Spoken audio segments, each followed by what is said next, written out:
Hello बच्चों, कैसे हैं आप सब। तो भाई मेरा नाम है धीरज राहुजा और कंपटीशन वाला चैनल में आप सभी लोगों का बहुत बहुत स्वागत करता हूं। सर, हमने जो सीरीज स्टार्ट की थी उसमें हमने लास्ट टर्म पर some basic concepts of chemistry वाला टॉपिक जो है वो कवर किया था और आज हम कवर करने वाले हैं भाई हमारा स्टेट्स ऑफ मैटर वाला टॉपिक, राइट, जिसे हम लोग गैसियस स्टेट के नाम से भी जानते हैं। ठीक है, सो प्रीवियस ईयर्स में जितने भी रिपीटेटिव क्वेश्चंस आए हुए हैं हम उन सबको इस पर कवर करेंगे भी और आगे की चीजें जो है वो हम लोग कंटिन्यू करेंगे। ठीक है, तो चलिए शुरू करते हैं। स्टेट्स ऑफ मैटर वाले टॉपिक में सबसे पहला क्वेश्चन हमारा, equal masses of H2, O2 and methane have been taken in a container of volume V at temperature 27 degrees Celsius in identical conditions. The ratio of volume of H2, O2 and methane would be। तो भाई देखो, basically जो questions आते हैं वो कौन कौन से टॉपिक से पूछे जाते हैं सर। तो बेसिकली जो गैस लॉज होता है भाई, या जो केटीजी होता है, या फिर हमारा जो वेंडर वाल्स इक्वेशंस होता है ना, तो ये कुछ ऐसे टॉपिक होते हैं। रेट ऑफ डिफ्यूजन वाला टॉपिक हो गया, ग्राहम्स लॉ वाला बेसिकली, है ना। तो ये कुछ टॉपिक्स ऐसे होते हैं जिनसे क्वेश्चंस जो है रिपीटेटिव तौर पर पूछे जाते हैं, है ना। तो उन सबको आज हम यहां पर कवर करने वाले हैं। ओके भाई, चलो ध्यान से देखना। हमने H2, O2 और मीथेन का इक्वल मास ले लिया। ठीक है, कौन कौन सी गैसेस है हमारे पास, एक H2 है, दूसरी O2 है और तीसरी मीथेन है, जिसे हम लोग लिख सकते हैं क्या, हमारा CH4। ठीक है, इसके हमने इक्वल मासेस ले लिए। वॉल्यूम V है, टेम्परेचर 27 डिग्री सेल्सियस है, आइडेंटिकल कंडीशन। ठीक है भाई, हमें क्या निकालना है, volume of H2O2 and methane, उसका रेशियो जो है वो फाइंड आउट करना है। सर आइडेंटिकल कंडीशंस बोल दी गई है ना। मतलब सर हमारी प्रेशर और टेम्परेचर की जो वैल्यू है दिस इज कांस्टेंट।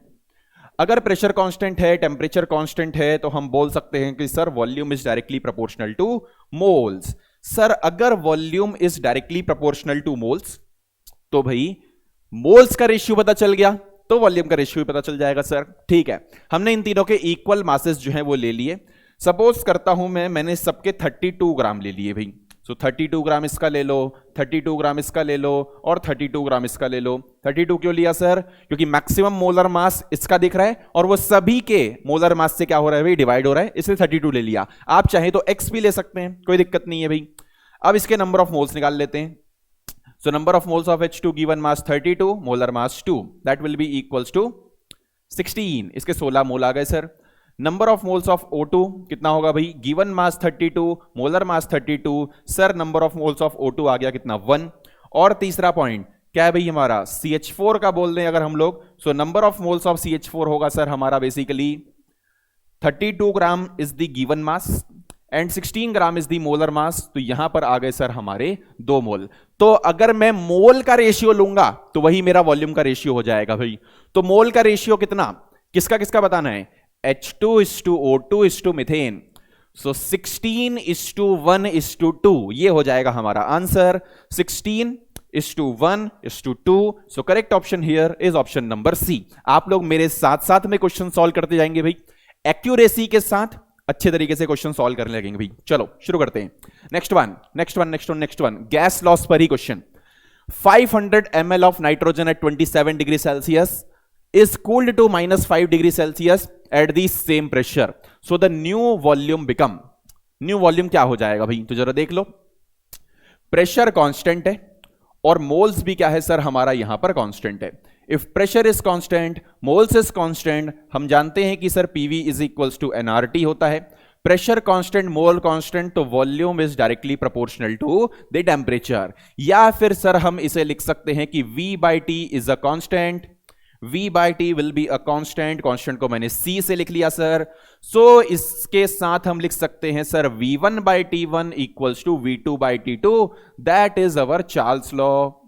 ये क्या है भाई हमारा, ये है सर हमारा Charles law. Okay, V1/T1 equals to V2/T2। बच्चे गलती कहां पर करते हैं, वो टेम्परेचर को as it is degree Celsius में डाल देते हैं, as it is degree Celsius में डाल देते हैं। ऐसी गलती मत करना। जब भी इस चैप्टर में टेम्परेचर रखोगे, किस में रखोगे, हमेशा केल्विन में पुट करोगे भाई। ठीक है, तो केल्विन में पुट करते हैं सर तो कितना आ जाएगा, V1/T1 500 ml at 27 degree Celsius. V1 is 500 ml, T1 27 degree Celsius मतलब 300 Kelvin is equals to V2/T2। V2 sir volume कितना हो जाएगा वही तो फाइंड आउट करना है, तो V2 सर हमें फाइंड आउट करना है। T2 की वैल्यू -5 डिग्री सेल्सियस, केल्विन में कितना 273 minus 5 that will be equal to 268, है ना। तो 268 केल्विन जो है वो बकायदा हो जाएगा सर। तो यहां से V2 कितना निकला हमारा सर, ये निकला 5/3 मल्टीप्लाइंग इट बाय 268। बस सर अब इसे सॉल्व करना है और फाइनल आंसर जो है उसे फाइंड आउट करना है भाई। मैं कैलकुलेटर से करूंगा, आप लोग इसे सॉल्व करके करेंगे भाई, ठीक है। या चलो मैं भी इससे कर लेता हूं। तो कितना हो जाएगा भाई, 3 1 जा दिस विल बी 3 8 24 और यहां बचेगा 87 पॉइंट समथिंग और 8 5 जा 4, सो 400 के आसपास ये वैल्यू कुछ आनी चाहिए। Okay, so correct option here is 446.66 ml, 446.66 ml, 446.66 ml जो है वो वैल्यू निकल करके आएगी भाई। हमें पूरी कैलकुलेशन करने की कोई जरूरत नहीं है। 87 पॉइंट के बाद कुछ वैल्यू आती, उसको मैंने 5 से मल्टीप्लाई किया तो भाई 435 के आसपास कुछ ज्यादा थी वैल्यू। तो ये कितना आएगा भाई हमारा आंसर 446.66 ml आ जाएगा sir. And the correct one here is option number B. Okay भाई, चलिए तो नेक्स्ट क्वेश्चन पर अब हम बढ़ेंगे आगे। मेरे साथ साथ में आप लोग भी क्वेश्चन सॉल्व करते जाएंगे भाई, ठीक है। चलिए शुरू करेंगे। A certain gas takes 3 times as long to effuse out as helium, मतलब जितना समय हीलियम को लगता है उससे ट्रिपल समय किसको लगता है भाई, हमारी एक गैस को लगता है। तो हमें मॉलिक्यूलर मास जो है बताना है sir. Rate of diffusion efficient वाला क्वेश्चन है, ग्राहम्स लॉ वाला क्वेश्चन है ना। So rate of diffusion of the gas, देखो क्या बोला हुआ है, certain gas takes 3 times as long to effuse out as helium, मतलब हीलियम 3 गुना ज्यादा तेजी से क्या होती है भाई, इफ्यूज होती है। So rate of diffusion of helium is 3 times that the rate of diffusion of gas. तो ये हमें इंफॉर्मेशन गिवन है सर। अब rate of diffusion of helium upon rate of diffusion of gas कितना हो जाएगा sir, 3। Rate of diffusion inversely proportional to the square root of molar mass, तो क्या लिख लूं भाई यहां पर, under root of molar mass of the gas divided by क्या करेंगे भाई, molar mass of the helium कर लेंगे सर। बस वैल्यू पुट करनी है, आंसर निकालना है भाई। तो आंसर क्या आएगा, squaring both sides 9 is equals to molar mass of the gas divided by molar mass of the helium. Molar mass of the gas तो सर फाइंड आउट करना है, मोलर मास ऑफ हीलियम कितना होता है sir, तो 4 होता है। तो यहां से क्या निकलेगा भाई हमारा, मोलर मास ऑफ गैस निकल जाएगा sir 9 into 4 that will be equals to 36। ये तो मोलर मास हुआ सर। अगर मॉलिक्यूलर मास की बात करते हैं तो वो हो जाएगा सर कितना, 36 U। So B Bombay is absolutely correct answer. Okay भाई, चलिए नेक्स्ट क्वेश्चन पर आगे बढ़ेंगे। Okay, next one, 2 gases A and B having the same volume diffuse through a porous partition in 20 and 10 second, मतलब A गैस के same volume को 20 second लगते हैं और B गैस के सेम वॉल्यूम को कितने लगते हैं भाई, हमारे 10 सेकेंड लगते हैं, ठीक है। So the molecular mass of A is 49, molecular mass of B would be, again rate of diffusion efficient वाला क्वेश्चन पूछा जाता है भाई, ठीक है। So rate of diffusion of A is equals to volume of A diffused upon time taken by A, that will be equals to 20, right? Okay, rate is volume diffused upon time taken. Rate of diffusion of B, volume of B diffused upon time taken, कितना time ले रहा है भाई B हमारा, 10 second ले रहा है sir. अब हमें देखो क्या बोला हुआ है, having the same volume diffused through a porous plug, same volume जो है वो डिफ्यूज हो रहा है, मतलब सर जितना A का वॉल्यूम डिफ्यूज हुआ उतना ही B का वॉल्यूम भी डिफ्यूज हुआ। तो सर क्या करेंगे, RA by RB equals to, sir इन दोनों को डिवाइड करेंगे, VA और VB तो सर कट जाएगा और ये कहां जाएगा भाई ऊपर। चलो पूरा लिख लेते हैं, ये बचेगा सर VA अपॉन 20, ये बचेगा sir VB upon 10, but VA और VB सर क्या है, बराबर है तो काट दो, 10 ऊपर जाएगा सर, ये बनेगा 10/20 या फिर इसको लिख सकते हैं सर हम यहां पर 1/2, ठीक है। So rate of diffusion of A upon rate of diffusion of B, ये बना कितना भाई हमारा 1/2 बना। अब मुझे मोलर मास निकालना है या मॉलिक्यूलर मास निकालना है, again according to Graham's law of diffusion and efficient, rate of diffusion of A upon rate of diffusion of B equals to MB upon MA का अंडर रूट। तो बना क्या मामला, RA by RB equals to under root, क्या दिया हुआ है भाई यहां पर, मॉलिक्यूलर मास A का 49 है, B का मॉलिक्यूलर मास पूछा जा रहा है, मॉलिक्यूलर मास बी का निकालना है, ए का है कितना 49, और ये R A by R B ये कितना आया था भाई, अभी निकाला हमने, अभी निकाला, वो देखो 1/2। Okay, so this will be equals to 1/2। Again squaring both sides, तो क्या बनेगा सर यहां पर, ये बनेगा सर mb/49 इक्वल्स टू, इसका स्क्वायर करेंगे तो सर ये बनेगा 1/4। तो यहां से सर mb जो निकल करके आएगा that will be equals to 49 divided by 4, तो ये बनेगा 12.2। 12.2 के आसपास जो वैल्यू है ये निकल करके हमारी आ रही है भाई। ओके, सो 12.2 और correct option here is B Bombay 12.25 U। Okay, तो मेरे ख्याल से ये क्वेश्चन अच्छे तरीके से सभी लोगों को समझ में आ गया होगा। ओके भाई, चलिए नेक्स्ट क्वेश्चन पर आगे बढ़ेंगे। 600 cc of gas at a pressure 750 mm is compressed to 500 cc, taking the temperature to remain constant. The increase in pressure is, okay, increase in pressure जो है वो हमें बताना है भाई। चलो जरा बात को ध्यान सुनना, क्वेश्चन अच्छा है, सिंपल गैस लॉ बेस्ड ही क्वेश्चन है, बट अच्छा क्वेश्चन है भाई, सुन लेना। V1 कितना दिया है सर हमें 600 cc, P1 कितना दिया हुआ है सर हमें 750 mm ऑफ Hg, mm लिखा है मतलब mmHg है। ओके, V2 कब तक कंप्रेस किए भाई, जब तक उसका वॉल्यूम सर 500 cc ना हो जाए, और हमें P2 की वैल्यू जो है वो पता करनी है सर, और हमें क्या दिया हुआ है सर यहां पर कि टेम्परेचर जो है वो क्या है हमारा कांस्टेंट है। So moles constant, temperature constant, moles constant, temperature constant, कौन सा वाला लॉ, कौन सा वाला लॉ, बॉयल्स लॉ है ना। और अगर बॉयल्स लॉ लगाएंगे तो क्या होगा भाई हमारा P1 V1 equals to P2 V2। बस क्या करना है भाई, सॉल्व करना है, और करेक्ट आंसर को क्या करना है सर, फाइंड आउट करना है। Okay, P1 V1 equals to P2 V2, 750 into 600 equals to P2 निकालना है सर, मल्टीप्लाइंग इट बाय क्या करेंगे 500। बस सॉल्व करो और आंसर निकालो भाई। चलो देखते हैं कर करके कि क्या आएगा भाई आंसर।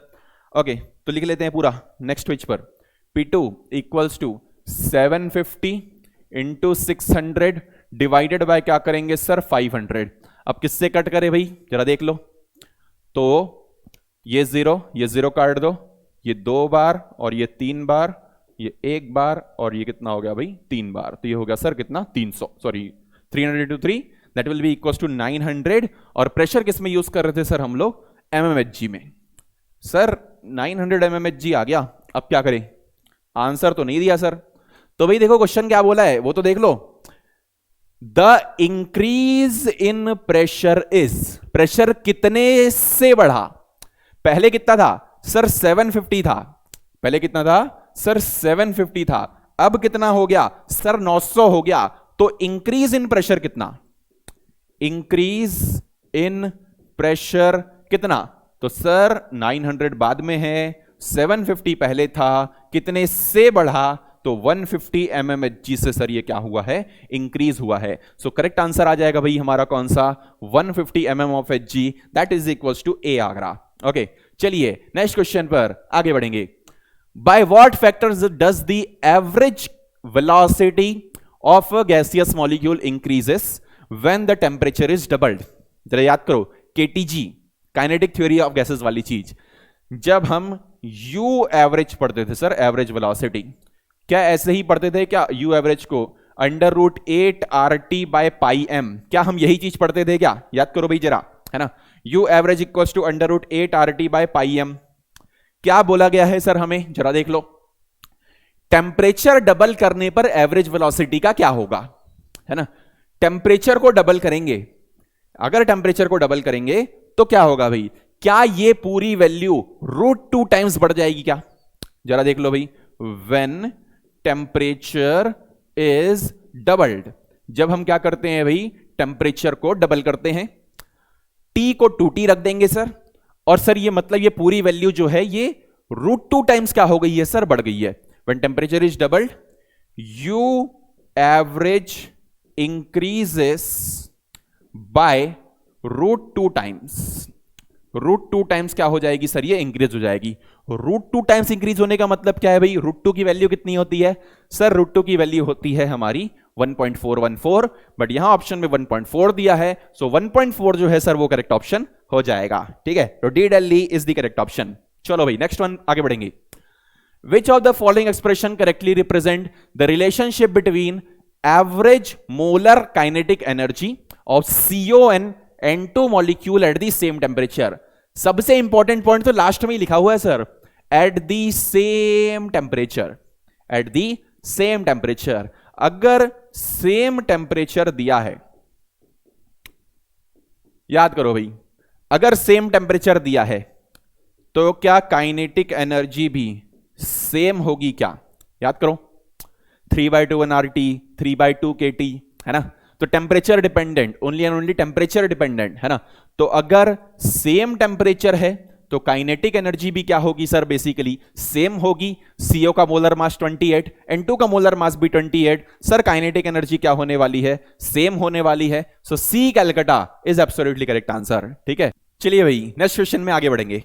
ओके, नेक्स्ट वन जरा ध्यान सुनना। The ratio among most probable velocity, mean velocity and root mean square velocity is given by. Okay, तो एक एक करके लिखते हैं भाई। URMS क्या होता है सर हमारा? √3RT/m।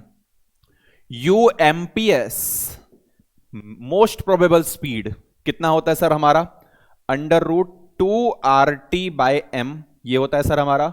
और U एवरेज ये कितना होता है सर हमारा? √8RT/m ये होता है सर हमारी वैल्यू। ठीक है, चलो अब जरा ध्यान सुनना। Ratio of most probable velocity, mean velocity and root mean square velocity, मतलब पहले लेना है सर ये वाला एमपीएस, दूसरा लेना है सर एवरेज वाला ये, और तीसरा लेना है सर हमें ये आरएमएस वाला, है ना, इसका रेशियो बताना है भाई। ठीक है, चलो तो क्या करें भाई, सर RT/m तो कॉमन है, वो तो कट जाएगा सर, बचेगा क्या? ये 2 8/π और 3 बचेगा सर। तो सिंपल क्वेश्चन, क्या करें भाई, डायरेक्ट करें क्या? तो रेशियो क्या बनेगा सर? रेशियो बनेगा √2, √2 के बाद क्या बनेगा सर रेशियो हमारा? सेकंड में ये लेना था सर, तो √8/π, और तीसरा रेशियो बनेगा सर हमारा √3। सो this will be the correct answer, this will be the correct answer, √2, 8/π, √3। So correct option here is option number D, √2, √8/π और √3. This is the correct one. Okay भाई, चलिए नेक्स्ट क्वेश्चन पर आगे बढ़ेंगे। Next one, the root mean square speeds at STP for the gases H2, N2, O2 and HBr are in the order. तो ये बताना है। चलो जरा ध्यान सुनना भाई। अभी अभी हमने देखा URMS की बात कर रहे हैं, रूट मीन स्क्वायर स्पीड क्या होती है भाई हमारी? √3RT/m ये होती है सर हमारी रूट मीन स्क्वायर वेलोसिटी, या रूट मीन स्क्वायर स्पीड भी हम क्या कर सकते हैं भाई, इसे बकायदा बोल सकते हैं। ठीक है, अब क्या करना है सर हमें? Root mean square speed at STP बोल दिया, मतलब sir temperature pressure constant. Okay, temperature constant होता है, दिया है R कांस्टेंट, 3 कांस्टेंट, किस पे डिपेंड कर रहा है सर? मोलर मास पे। तो ऐसा लिख लूं क्या कि URMS is inversely proportional to square root of its molar mass, जिसका मोलर मास ज्यादा उसकी sir root mean square velocity क्या होगी सर? कम होगी। ओके, और जिसका मोलर मास कम उसकी रूट मीन स्क्वायर वेलोसिटी क्या होगी सर? ज्यादा होगी। मोलर मास सबसे कम होता है H2 का, फिर N2 का 28, फिर O2 का 32 और HBr का तो सर सबसे ज्यादा होता है मोलर मास, है ना। तो भाई करेक्ट ऑप्शन क्या हो जाएगा हमारा यहां पर? B Bombay is absolutely correct answer. Okay, चलिए नेक्स्ट टर्म पर हम बढ़ेंगे आगे। Next one, a gaseous mixture was prepared by taking equal moles of CO and N2. If the total pressure of the mixture was found to be 1 atmosphere, then the partial pressure of nitrogen in the mixture is. Partial pressure बताना है sir, कौन सा law? Sir Dalton's law की बात की जा रही है। ठीक है, तो डेल्टन्स लॉ क्या कहता है भाई? डेल्टन्स लॉ हमारा partial pressure is equals to the mole fraction into the total pressure. Partial pressure equals to mole fraction into the total pressure. ठीक है, चलो तो देखते हैं भाई क्या करेंगे। क्या दिया हुआ है हमें गैसियस मिक्सचर को मैंने प्रिपेयर किया, equal moles of CO and N2। मान लो टोटल मोल्स थे कितने, मान लो कि बात टोटल मोल्स थे 1, तो भाई equal moles of CO and N2, तो मोल्स ऑफ CO कितना 0.5 और मोल्स ऑफ N2 भी कितना 0.5। तो इस तरीके की कुछ बात की जा रही है sir. Total pressure of the mixture was found to be 180 m, ये भी दे दिया। पी टोटल की वैल्यू कितनी है सर, यहां पर 180 m है सर, ठीक है, कोई दिक्कत नहीं है। पार्शियल प्रेशर ऑफ नाइट्रोजन बताना है सर, ओके। तो मोल फ्रैक्शन ऑफ नाइट्रोजन कितना, moles of nitrogen upon total moles 1, mole fraction of CO भी कितना होगा सर 0.5 ही होगा, क्यों, sum of mole fraction is always equals to 1 होता है सर, है ना। तो भाई मोल फ्रैक्शन नाइट्रोजन का पता चल गया, पार्शियल प्रेशर नाइट्रोजन का बताना है sir. So partial pressure of nitrogen equals to mole fraction into the total pressure that is 1। So pressure कितना हो गया भाई हमारा 0.5। टोटल प्रेशर ATM में दिया था सर, तो इसकी यूनिट भी कितनी आ जाएगी हमारी ATM ही आ जाएगी, ठीक है। So correct option here is 0.5 ATM, that will be equals to A Agra. Okay, चलिए नेक्स्ट क्वेश्चन पर आगे बढ़ेंगे भाई। A gas such as carbon monoxide would be most likely to obey the ideal gas law at, real gas और ideal gas की बात हो रही है, कौन सी कंडीशन पर ये जो रियल गैस है ये आइडियल गैस की तरह बिहेव करेगी, ये क्वेश्चन पूछना चाह रहा है भाई, ठीक है। सो भाई कौन सी ऐसी कंडीशन होती है जिस पर हमारी रियल गैस जो होती है या जो वेंडरवॉल गैस की हम बात करते हैं वो आइडियल गैस की तरह बिहेव करती है सर, है ना। तो भाई सभी लोगों को अच्छे तरीके से पता है, when temperature is high gas molecules दूर दूर होंगे सर, उनके बीच में अट्रैक्टिव फोर्सेस क्या होंगे सर, कम कम होंगे, है ना।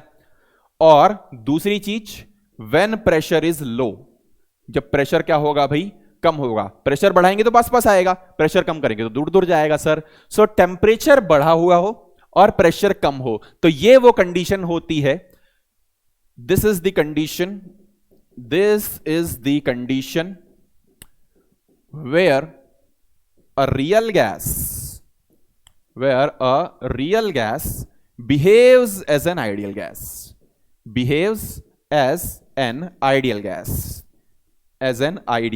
gas, ठीक है। ये वो कंडीशन होती है जहां पर रियल गैस जो होती है सर आइडियल गैस की तरह क्या करती है, बिहेव करती है, ठीक है। So high temperature and low pressure, so correct option here is again A Agra. Okay भाई, चलिए नेक्स्ट टर्म पर बढ़ेंगे आगे। In van der Waals equation of state for a non-ideal gas, the term that accounts for intermolecular forces is, सबसे पहले लिखना नहीं चाहिए पर मैं फिर भी लिख के बता रहा हूं भाई। वैन डर वाल गैस क्या होता है, वैन डर वाल गैस इक्वेशन क्या होता है, P plus AN square by V square, V minus NB equals to NRT। ये तो सर आपने N मोल के लिए लिखा, अगर इसी को मैं 1 मोल के लिए लिखूंगा तो क्या होगा भाई, N की जगह 1 पुट कर देंगे, है ना। तो बनेगा क्या, P plus A by V square into V minus B is equals to RT। Sir ये 1 मोल के लिए जो है ये बन जाएगा, ठीक है भाई। चलो डब्बे में बंद किया जाए ताकि अच्छा सा दिखे भी भाई ये, ओके ये लो, ठीक है। अब देखो हमें क्या बोला जा रहा है भाई, the term that accounts for intermolecular forces is, वो टर्म जो इंटरमॉलिक्यूलर फोर्सेस को क्या कर रहा होगा भाई, हमें बता रहा होगा। तो सभी लोगों को पता है कि sir A is van der Waal constant for attraction, B is van der Waal constant for volume. तो इन दोनों में एक ये टर्म और एक ये टर्म, कौन सा टर्म जो है हमें that accounts for intermolecular forces, तो ये वाली जो चीज है ये हमें इंटरमॉलिक्यूलर फोर्सेस के बारे में जानकारी देती है भाई, और ये वाली जो चीज है ये हमें वॉल्यूम की जानकारी देती है या साइज की जानकारी देती है ना। So basically this P plus A by V square, this term accounts for the intermolecular forces. So हमारा करेक्ट ऑप्शन क्या हो जाएगा भाई यहां पर, P plus A divided by V square. C Calcutta is the correct option. Okay भाई, चलिए next term पर बढ़ेंगे आगे। A mixture of nitrogen and argon gas in cylinder contains 7 gram nitrogen 8 gram argon. If the total pressure of the mixture of gases in cylinder is 27 bar, the partial pressure of nitrogen is। देख रहे हो Dalton's law के question repeat होते हैं भाई, है ना, अभी रिसेंट ईयर का ही है ये, है ना, नीट 2020 का, ठीक है। तो डाल्टन्स लॉ का अगेन एक और क्वेश्चन, चलिए भाई बढ़िया तरीके से करेंगे। नाइट्रोजन आर्गन का मिक्सचर है, 7 ग्राम है सर नाइट्रोजन, और दूसरा क्या है भाई हमारा, 8 ग्राम है सर हमारा आर्गन, 8 ग्राम है सर हमारा आर्गन, ठीक है। Total pressure of the mixture of gases is 27 बार। अगर पी टोटल की वैल्यू जो है वो कितनी दी हुई है भाई, हमें 27 बार दी हुई है सर, ओके। तो पार्शियल प्रेशर नाइट्रोजन का कितना हो जाएगा, सबसे पहले मोल्स ऑफ नाइट्रोजन निकाल लेते हैं भाई। तो गिवन मास 7, मोलर मास 28, ये हो गया sir 0.25 mole. Number of moles of argon तो कितना हो जाएगा भाई, गिवन मास 8, आर्गन का मोलर मास कितना तो भाई जस्ट अ मिनट, आर्गन का मोलर मास कितना हो जाएगा भाई हमारा, He, Ne और Ar, तो 18 होता है सर। 18 Ar क्या करेंगे सर, 40 करेंगे, तो सर मोलर मास हो गया कितना, 40, ठीक है। मोलर मास 40 हुआ सर, ये 8 जाएगा, ये 5 टाइम्स जाएगा, this will B 1/5, 1/5 is basically 0.2, ठीक है। तो भाई अब क्या करना है हमें, बहुत सिंपल, अब क्या करेंगे सर, यहां पर टोटल प्रेशर भी दिया हुआ है, मोल्स भी पता है सर, मोल फ्रैक्शन निकाल लेंगे, मोल फ्रैक्शन निकाल लो भी इसका। तो mole fraction of nitrogen equals to moles of nitrogen upon total moles. Total moles कितने भाई हमारे, 0.25 और 0.2, that will be equals to 0.45 into the total pressure, that is equals to 27। बस अब सॉल्व करना है सर, और आंसर जो है उसे फाइंड आउट करना है। तो ये कितना बनेगा सर, ये बनेगा 25 डिवाइडेड बाय 45 इंटू 27। कितने से काट दे भाई इसको, तो सर 5 से काट दो, तो काट देते हैं भाई, तो ये 5 जा, और ये कितना हो गया 9 जा, ठीक है, ये 9 1, ये 3, तो 5 3 जा 15, तो 15 बार में दिया है ना, okay, yes 15 bar, okay. So correct option here is B Bombay, that is equals to 15 bar, ठीक है। चलिए भाई, तो नेक्स्ट क्वेश्चन पर अब बढ़ेंगे आगे, okay. Next one recent years के ही क्वेश्चन भाई। एक गैस है 15 बार पर, molar volume 20% smaller than that of ideal gas under the same condition. The correct option about the gas under the same conditions, the correct option about the gas and its compressibility factor is, okay भाई देखो, molar volume 20% कम हो गया sir, molar volume 20% कम हो गया, मतलब उसमें कौन से वाले फोर्सेस, आइडियल गैस होता था सर वॉल्यूम फिक्स होता V, बट मोलर वॉल्यूम उससे 20% क्या हो गया, कम हो गया। सर अगर मोलर वॉल्यूम 20% कम हो गया, मतलब कौन से वाले फोर्सेस, अट्रैक्टिव फोर्सेस। जब भी अट्रैक्टिव फोर्सेस होते हैं, जब भी अट्रैक्टिव फोर्सेस होते हैं, तो Z की वैल्यू, कंप्रेसिबिलिटी फैक्टर की वैल्यू क्या आती है भाई, क्या वो लेस देन 1 आती है क्या, तो आ गया भाई आपका आंसर Z लेस देन 1, तो ये दोनों तो पहले ही काट दो। And attractive forces are dominant, तो सीधा सीधा थ्योरेटिकल क्वेश्चन जो है वो पूछा गया भाई, C Calcutta is absolutely correct answer, okay भाई। चलिए नेक्स्ट क्वेश्चन पर बढ़ेंगे आगे। The correction factor A in the ideal gas equation corresponds to, इसको आइडियल गैस नहीं बोलना चाहिए, इसे हमें बोलना चाहिए भाई वेंडरवॉल गैस, इसे क्या बोलना चाहिए हमें, वेंडरवॉल गैस इक्वेशन, ठीक है। तो ये चीज है, करेक्शन फैक्टर A जो होता है वेंडरवॉल्स गैस इक्वेशन में, वो किसके बारे में हमें इंफॉर्मेशन देता है, तो A stands for Van der Waals constant for attraction, है ना, Van der Waals constant for attraction, right? So basically force of attraction between gas molecules, this is the absolutely correct answer, so C Calcutta is absolutely correct answer, okay भाई। चलिए next term पर हम बढ़ेंगे आगे। Given van der Waals constant for NH3, H2, O2 and CO2 are respectively 4.17, 0.244, 1.36 and 3.59. So which one of the following gas is most easily liquefied? किसको हम सबसे आसानी से लिक्विफाई कर सकते हैं, तो बहुत आसान सा क्वेश्चन।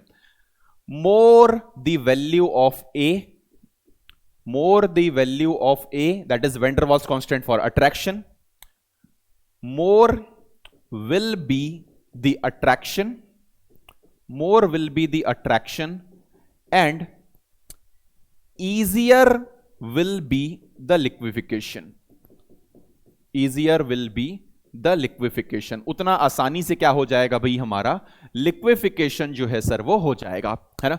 मतलब जिसकी ए की वैल्यू जितनी ज्यादा उसमें अट्रैक्शन उतना ज्यादा और उसका उतना इजी लिक्विफिकेशन जो है वो हो जाएगा। तो सर यहां पर सबसे ज्यादा ए की वैल्यू जो है वो कहां दिखाई दे रही है भाई, हमें 4.17 दिखाई दे रही है, विच करस्पॉन्ड्स टू आवर NH3। ए की वैल्यू सबसे ज्यादा, अट्रैक्शन ज्यादा, easy liquefaction. So correct option here is option number A. और वैसे भी सोच सकते हो, जरा देखो, non polar non polar non polar, but ये कैसा है भाई हमारा पोलर, तो पोलर है सर, तो अट्रैक्टिव फोर्सेस तो आना ही है ना, ए की वैल्यू तो ज्यादा है ही है, ठीक है। So correct option here is A Agra. Okay भाई, so thank you all, thank you for watching. And basically भाई आज हमने इस टॉपिक में काफी सारे PYQs जो है वो कवर किए हैं, है ना।